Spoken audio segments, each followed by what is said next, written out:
Ahora sí vamos a saludar al doctor Francisco Herrera. Creo que ya está el audio, doctor. Buen día. No sé. Ahí ¿Cómo estamos. estamos? Perfecto.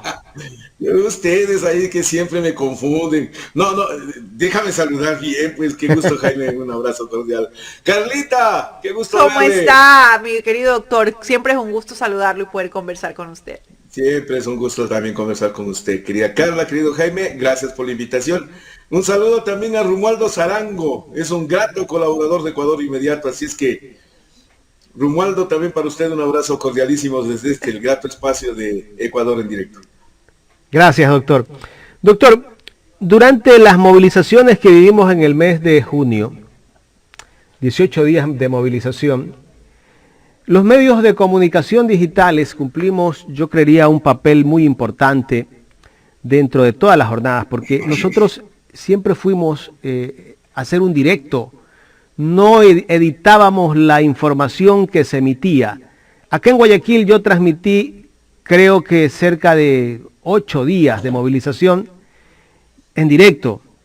En el caso de nosotros, cuando íbamos a hacer una transmisión en vivo, de repente la gente como que ya no está viendo bien a todos los medios y están generalizando incluso a los medios digitales porque en ciertas ocasiones la gente no te identifica, te meten en el mismo saco, creen que nosotros somos los mismos de los canales que andan haciendo coberturas y que te editan la información y que solamente sacan los que les conviene.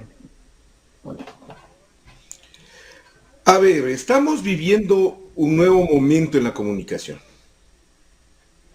Recuerde usted, Jaime, que cuando yo empiezo en el 2004 haciendo la primera edición de un periódico digital electrónico, con el cual yo soy el fundador del periodismo instantáneo en el Ecuador,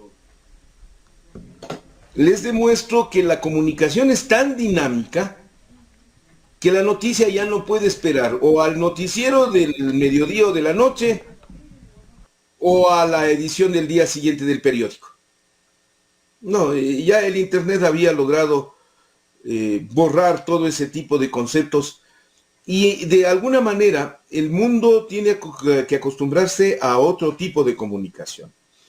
De eso han pasado 18 años. Y en estos 18 años, lo que yo puedo apreciar es que es de tal velocidad la comunicación, que es exactamente esto lo que le permite al país tener un nuevo tipo de comunicación, una nueva forma de comunicarse, y esa es precisamente a través de la transmisión, esta vez sí, en directo, haga honor al nombre, de un hecho que se esté produciendo ese momento. Esa es la instantaneidad de la noticia que siempre existió en dos tipos de medios, en la radio y en la televisión. Lo que pasa es que por las limitaciones tecnológicas o por las obligaciones políticas de algunos medios, prefirieron evitar utilizar ese recurso. Y entonces, ¿qué se hacía? Editar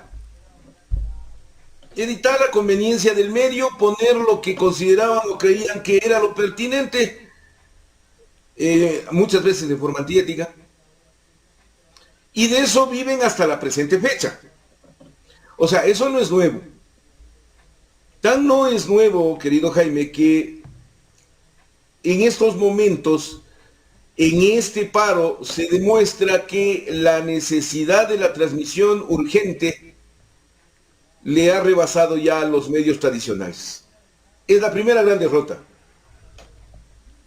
La segunda gran derrota es que la transmisión de un hecho en forma instantánea, sin edición de ningún tipo, genera una apreciación diferente del público. El público puede apreciar lo que está pasando de manera vívida, palpable, en ese instante. Mientras que a través de la edición o la transmisión diferida, lo que se hacía es utilizar o manipular la información, cargando uno sobre otro.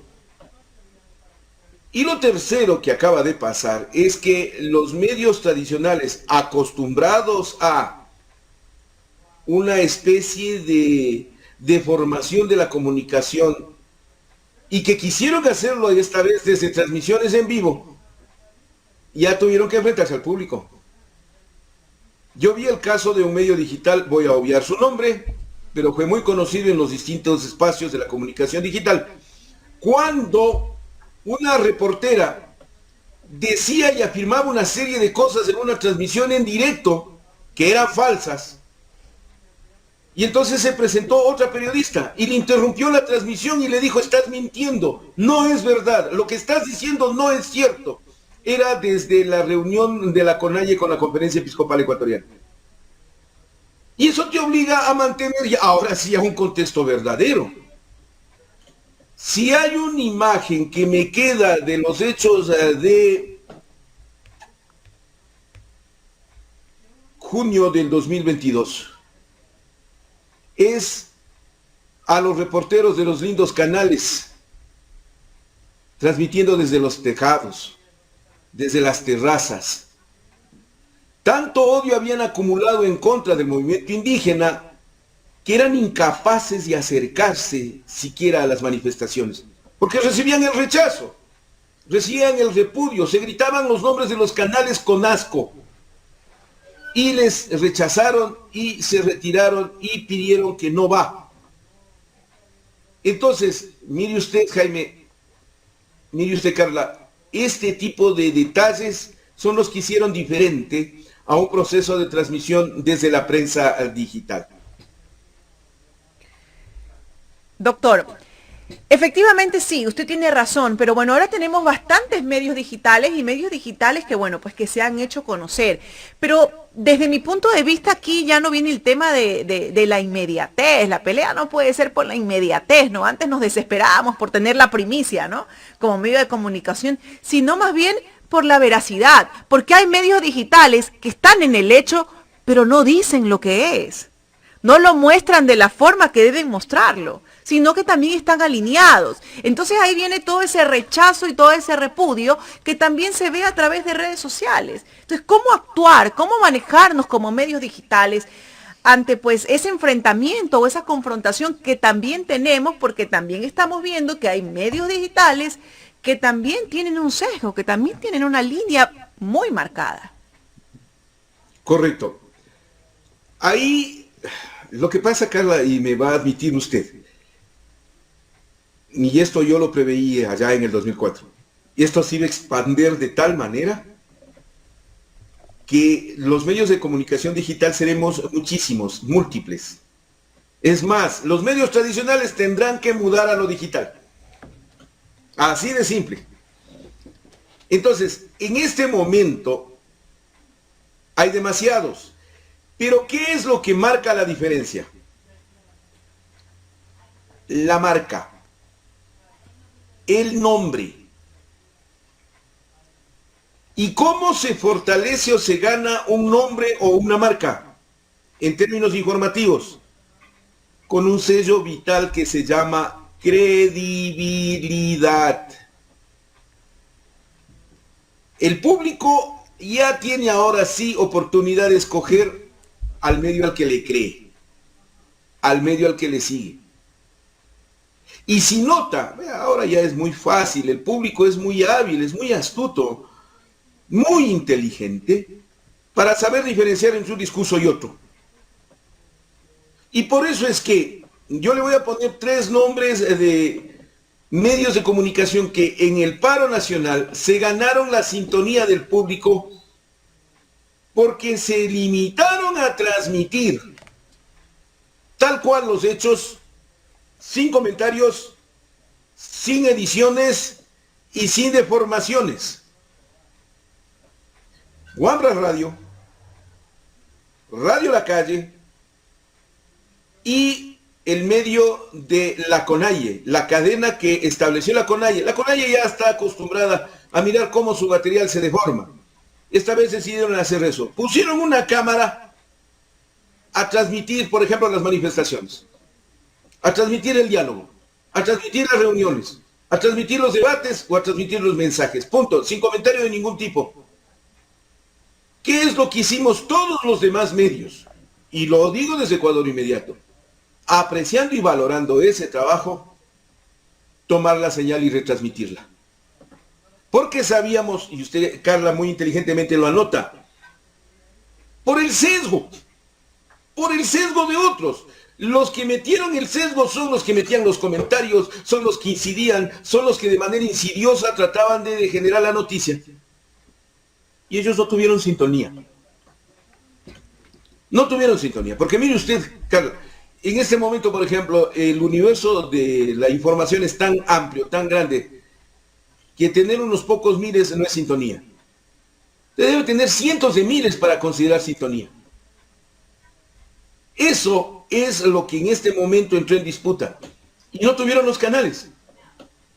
Por ejemplo, no tuvieron los medios digitales acostumbrados a la deformación. ¿Por qué? Porque ni siquiera les permitían entrar. O sea, vea, ni venga. ¿De qué medio es usted? Yo soy del medio tal, medio digital. Vaya nomás. Tienen que sacar el cubo. No era, claro, no. Vaya. Aquí estamos transmitiendo en vivo tal cual lo que está ocurriendo. Y eso fue todo. ¿Qué hizo usted, Jaime? ¿Qué hicieron desde el directo? Transmitir esa señal y transmitir por varios días. ¿Sabe para qué? Para ofrecerle al público una información veraz, verificada, contextualizada. Y eso es lo que le da credibilidad, pues, Jaime. Y eso es lo que realmente consigue como gran resultado en este momento. Es una gran verdad lo que usted nos acaba de decir, doctor. Ahora le pregunto yo, ¿por qué la prensa tradicional toma una postura, yo diría hasta política? Porque ya los medios defienden una postura política. Porque son parte del poder, Jaime. Es decir, la prensa siempre ha sido parte del poder.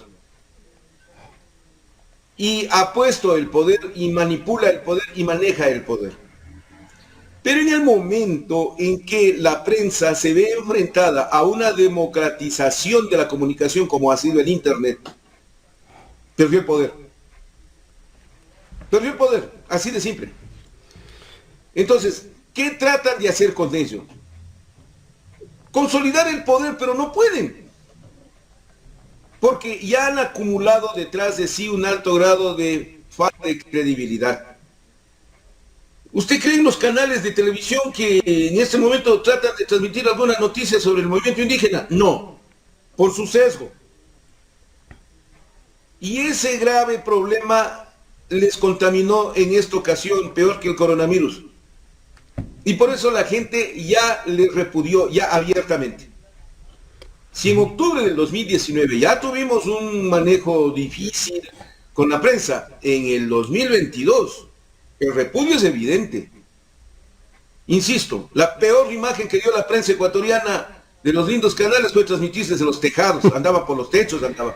Tenían que sacarle el cubo a los micrófonos, los logos a los carros, porque no podían pasar por donde había gente movilizada. Era difícil pasar, porque enseguida la gente intentaba hasta agredirlos. ¿A dónde llegó el pueblo?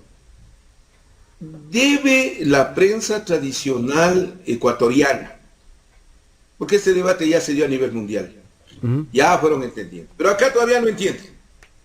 Acá todavía es atacar al correísmo, destruir al indigenismo, calificarles de narcotraficantes o terroristas. Ese es todo su discurso, el discurso del odio, que es el que llenan todos los días los canales, se está volviendo en su contra. El odio es un veneno que te tomas para que le haga daño al otro, pero que termina haciéndote daño a ti mismo, Jaime. Claro. Entonces, esa es la lección a aprender. ¿Por qué? Ya no pueden disputar el poder político desde sus espacios de prensa. La democratización de la comunicación en el Internet en este momento genera diversas fuentes de comunicación, punto. Múltiples fuentes de comunicación con las cuales hay que tomar en cuenta y hay que contar. Y ya no contar con los medios tradicionales. Doctor, el decreto borrador que firmó el presidente de la República, que estuvo por minutos, y que después lo tuvo que retirar. Eso no fue un globo de ensayo, tal vez, para limitarnos a nosotros también ser los medios que estábamos transmitiendo en ese momento la realidad de lo que estaba pasando. Hables de fantochada en fantochada, no seas historia.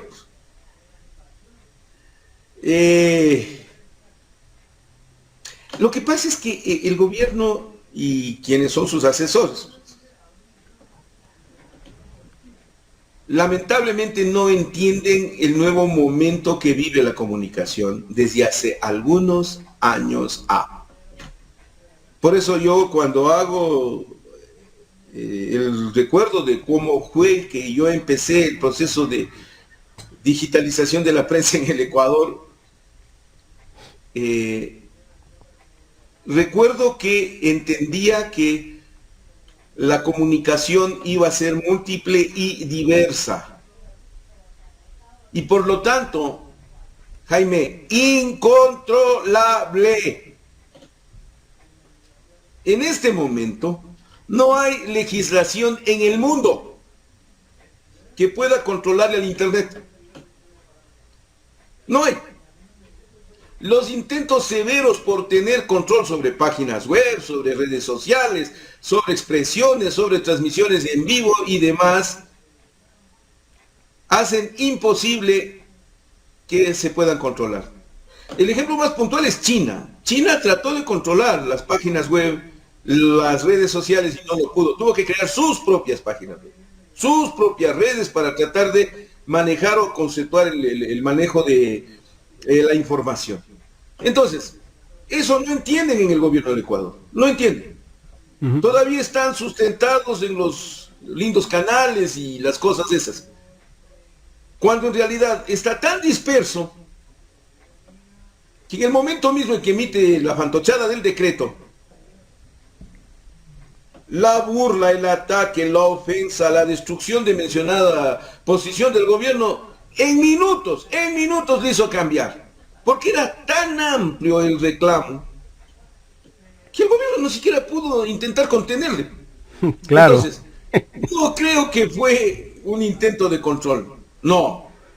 Fue una equivocación del que fue nombrado secretario de Comunicación en ese momento, que tenía la obligación de asesorar al presidente, porque el presidente no necesariamente puede conocer ese tipo de cosas. Eso yo lo entiendo. Pero las funciones de un secretario de Comunicación o las funciones de ahí, de alguna persona que dice que le asesora en comunicación, son impedir este tipo de fantochadas, pues. Que le hacen cometer una irregularidad, una ilegalidad, una violación al derecho a la libertad de expresión consignable ante los tribunales internacionales. Eso nomás le hicieron hacer al señor Lasso con el decreto de la fantochada. Claro, doctor, me gustaría pasar a otro tema.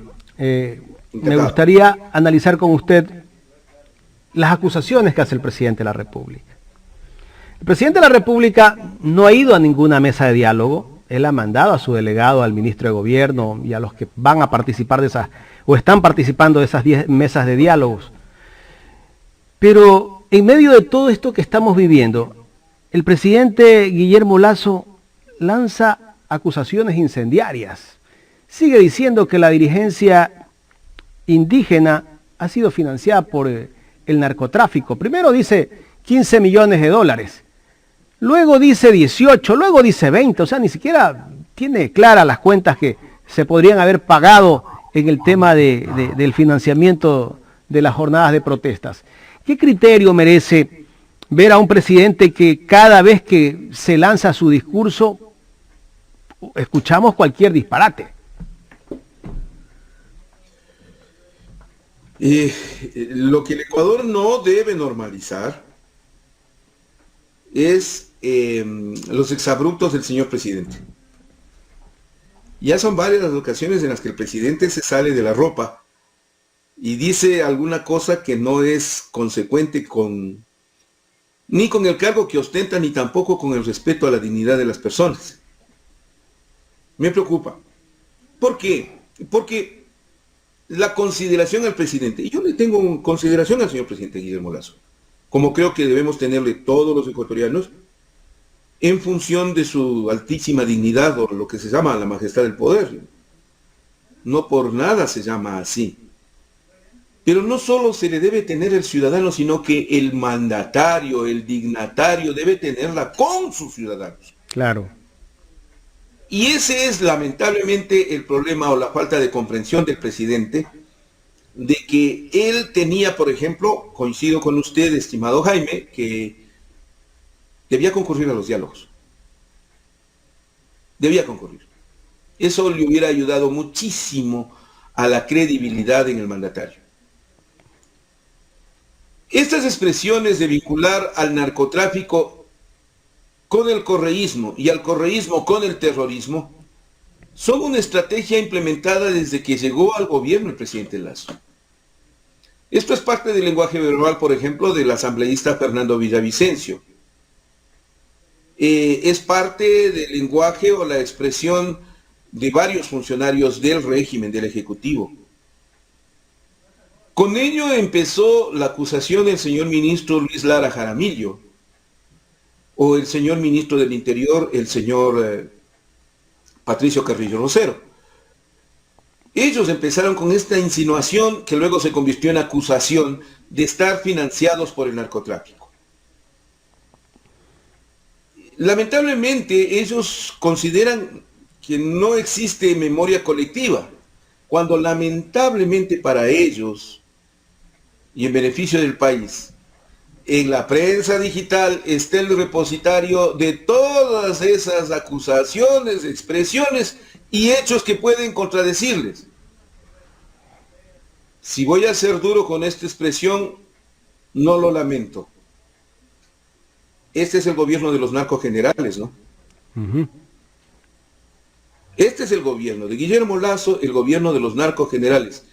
No es una acusación de la oposición, es una acusación del embajador Fitzpatrick, el embajador norteamericano. Este es el gobierno de los dineros ilegales en los pasillos del Ministerio de Defensa. Este es el gobierno de los tiempos de Don Nasa. Militares y policías, ¿cómo pueden ustedes acusar al país cuando ustedes tienen mancha institucional?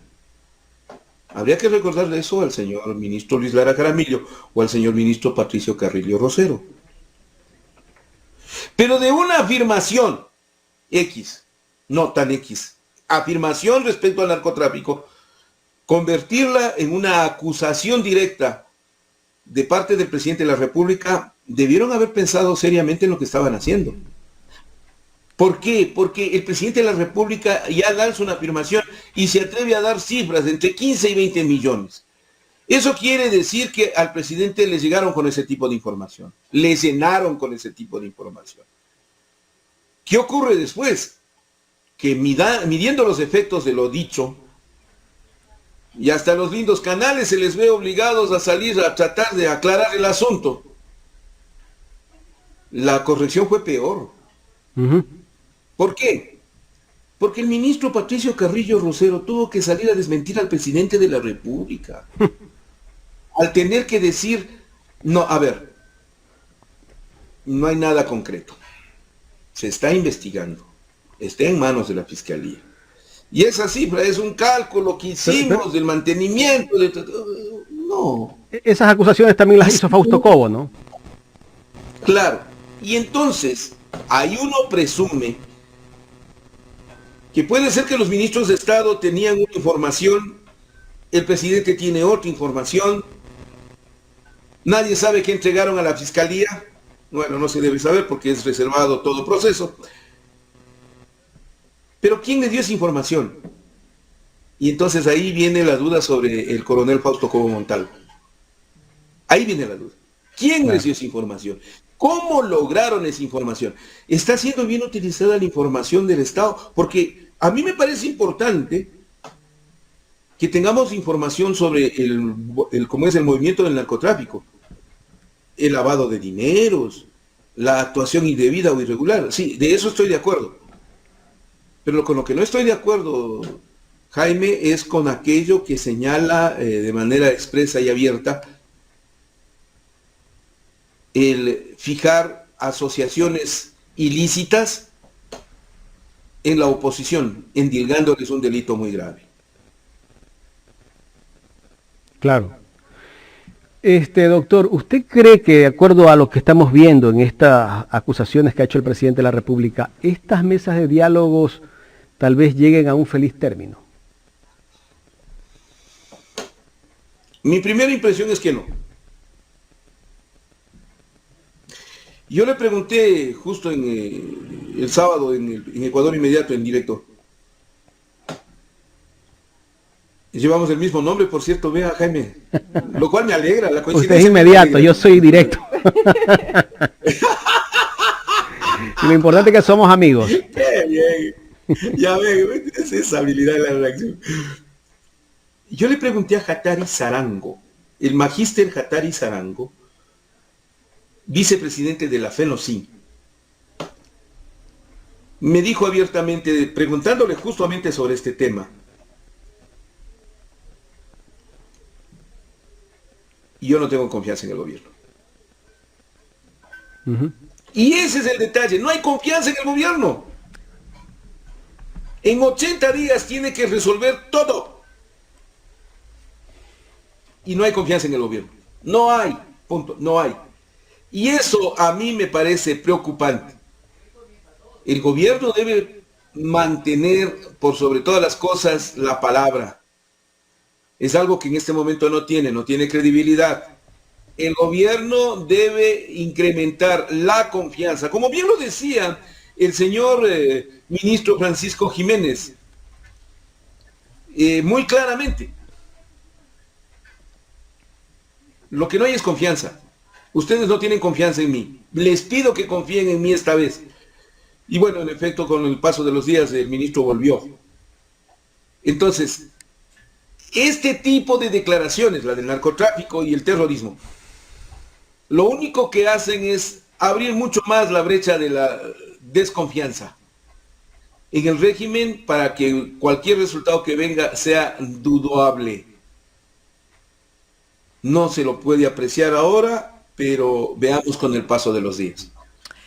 Doctor, en base a su experiencia, ¿por qué el presidente Lasso no fue el negociador directo en el diálogo que hubo con la CONAIE? ¿Por qué su ministro de gobierno, o por qué no fue él acompañado de su ministro de gobierno? ¿Por qué él no es el que hace esa presencia? Porque eso es lo que ha reclamado la gente también mucho tiempo, que no tenemos un presidente que se lo vea en territorio, que haga un acercamiento directo con la gente. ¿Pero por qué? ¿Qué podemos pensar? ¿Tiene algún temor o el rechazo? Él sabe el rechazo que tiene, que de pronto no aportaría o no ayudaría a su presencia directa.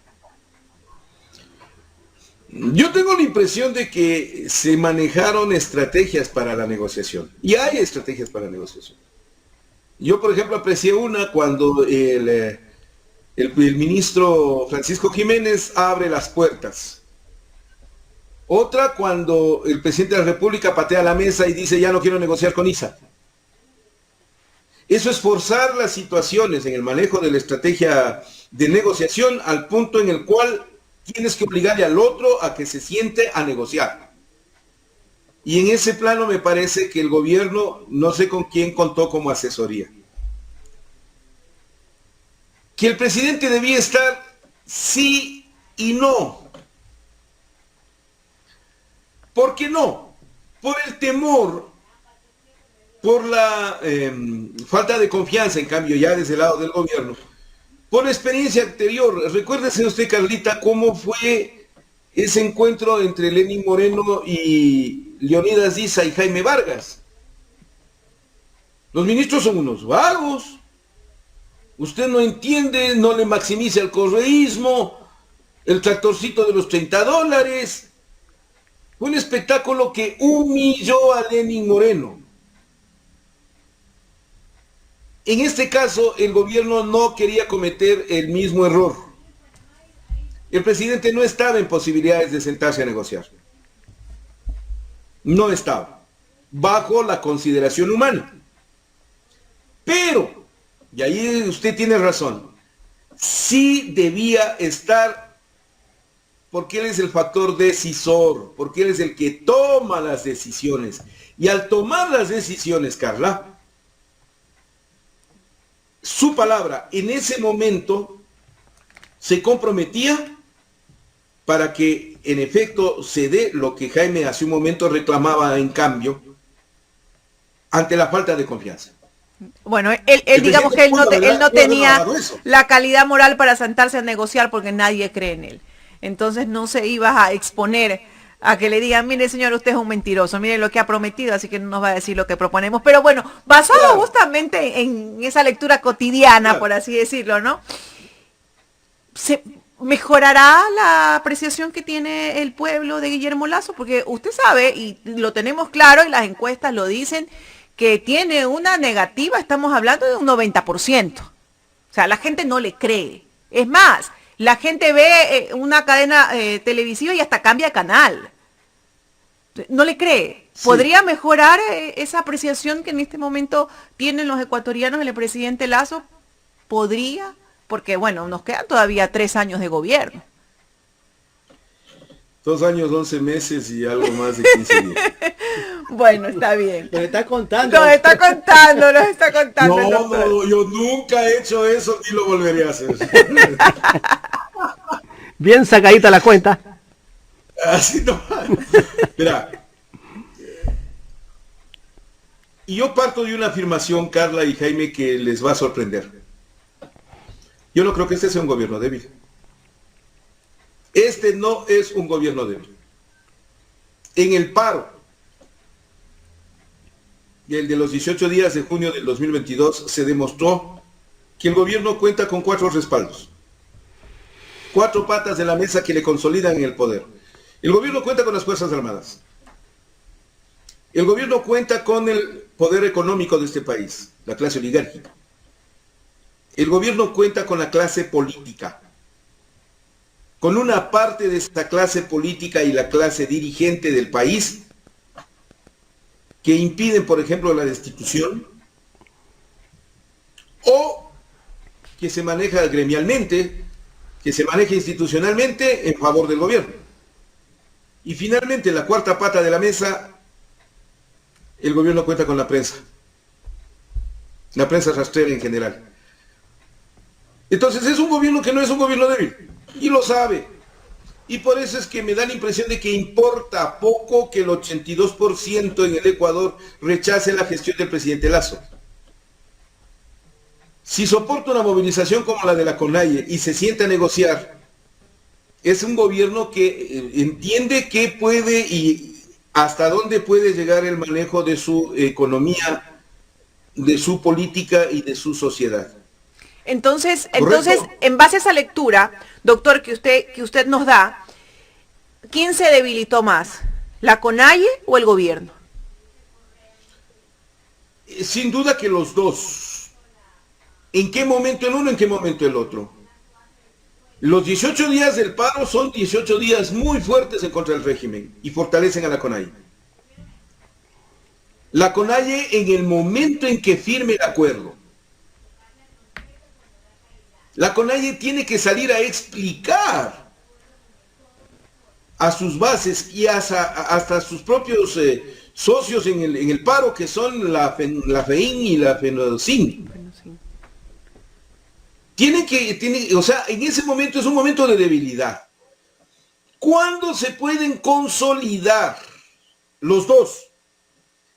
Tras estos 84 días de negociación, en los cuales se alcancen las conquistas planteadas en los 10 puntos por la CONAIE en su totalidad, con la FENOCIN y la FEINE, y que el gobierno las cumpla. Cualquiera de los dos que no obtenga o no dé satisfactorios resultados, va a tener que aplicar luego algún tipo de estrategia para conducir o manejarse en el país. Es decir, la CONAIE, después de un fracaso en la mesa de diálogo, ¿qué le queda? ¿Volver a la negociación? No, volver a la movilización es lo que le queda. Mientras que el gobierno, si el gobierno no es capaz de cumplir, ¿qué le queda? Ya no tendría palabra. ¿Cómo enfrentaría una próxima movilización? Es muy difícil. Entonces, que de este resultado del diálogo no se obtengan datos positivos, hechos concretos. Sí, es muy grave. Doctor, metiéndonos un poquito a la parte política, a lo de la Asamblea, a lo del artículo Ya 130, la muerte cruzada. política. No estaba previsto en la agenda de hoy, pero quiero abrirme un poquito. Vamos ahí. El presidente Lasso se salva porque gracias al Partido Social Cristiano, partido que aparentemente no había ya diálogo, había un problema ya entre los dos líderes, Jaime Nebot y Guillermo Lasso, que al final le da los votos para salvarlo. Usted, dentro de su experiencia, ¿qué puede sospechar que hubo aquí dentro de este apoyo al presidente Guillermo Lasso? No me está diciendo viejo con eso de la experiencia, ¿no?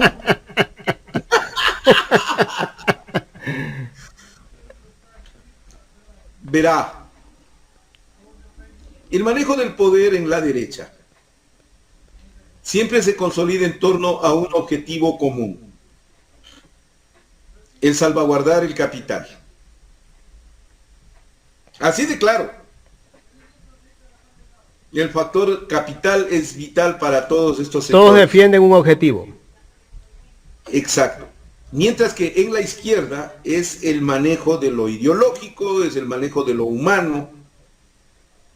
Ahí es otra la diferencia y es otro el conflicto. En la derecha, en estos momentos, lo que le ven es a la oportunidad de consolidar un régimen que favorezca el proceso neoliberal y privatizador. Y eso es lo que importa. Ya a la larga que se bronqueen Nebot con Lasso, bueno, ya. Pero garantízame el capital, pues. Garantízame la seguridad de que voy a privatizar de los negocios en el Estado. Garantízame la opción del dinero. Garantízame la posibilidad de controlar el poder para beneficiar el capital. Eso es todo. Entonces, no le iban a tumbar en este momento. No, esos votos no se iban a obtener nunca. Entonces, la consolidación de esa votación de los 80 votos solo marca que las agrupaciones políticas tienen que responder en su momento al electorado. Y ahí la elección es para Pachacuti, ¿verdad? Claro, Pachacuti. Pachacuti anda diverso, mirándose, torciéndose, cercano a Lasso, asesorándole a Guillermo Lasso. Salvador. No, pues, y ver a un Salvador Quispe que toma una posición prácticamente de defensa al gobierno, o sea. Claro. Mientras que en las calles estaban poniendo los muertos, Pachacuti no podía votar en favor de Guillermo Lasso, por supuesto. Por favor. Se abstuvieron algunos. Una obligación, una exigencia, claro, sí. Eso es como votar a favor del presidente. Claro, 2 se abstuvieron. Guadalupe Llori, por razones obvias, y Ricardo Vanegas. Pero los demás tuvieron que votar. Y creo que Pachacuti le debe exigir, la CONAIE le debe exigir a Ricardo Vanegas que le dé una explicación de por qué se abstuvo.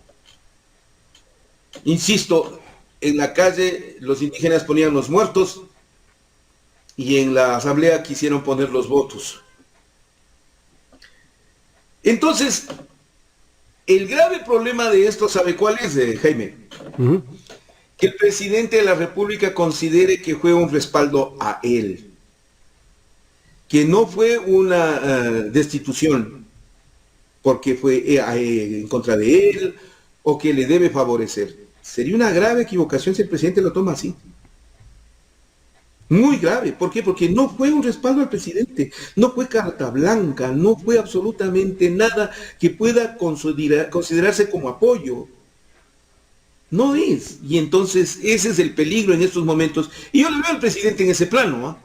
El presidente se ve derrotando al golpe de Estado, como él dice, o como no van a dar la revocatoria del mandato, entonces está consolidado en el poder. Si bien institucionalmente en este momento no habría alguna alternativa ya, que no sea, como dice Carlita, los 3 años de gobierno, Yo creo, sinceramente, que el gobierno en ese punto, si es que se confía, va a terminar siendo una especie de rehén de sus propias acciones y puede derivar en otro tipo de reacciones por parte de la gente, ya no en lo Doctor, institucional. doctor, ¿quién se desgastó más en el primer año, Moreno o Lasso? Yo diría que Guillermo Lasso, porque Moreno a fin de cuentas entró con confianza de la Revolución Ciudadana. Ujú. La traición se fue consolidando en esos meses y se estableció definitivamente en febrero del 2018. Sí tuvo un tiempo de beneficio, de respiro, de una actitud por lo menos favorable. Lazo no. Lazo no. Lazo llegó desde el primer momento, él viene cargando con la herencia de haber sido parte del gobierno de Lenín Moreno, y eso es lo que en buena medida le desgastó. Doctor, ya es la última pregunta que le hace una seguidora, Patricia Santillán, dice, por favor pregunte al Patricia, doctor qué qué le gusto parece la verla. decisión de la jueza al rechazar lo solicitado por Yori. No, era pertinente ya eso, ¿no? Es decir, ahí hubo un manejo, una manipulación de la justicia constitucional de manera grosera, que no podía darse como respuesta válida. Pues, es decir, no, vamos, hay niveles, ¿no? La señora Yori abusó de la circunstancia del poder y de tratar de manipular o utilizar el Estado de Derechos en el Ecuador como para generar un apoyo a sí misma, ¿no? Está muy bien esa respuesta.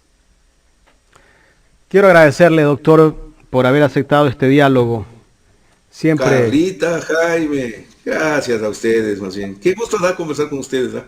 para nosotros también, doctor. Bueno, les voy a reproducir en Ecuador inmediato, directo. Muchísimas gracias, doctor.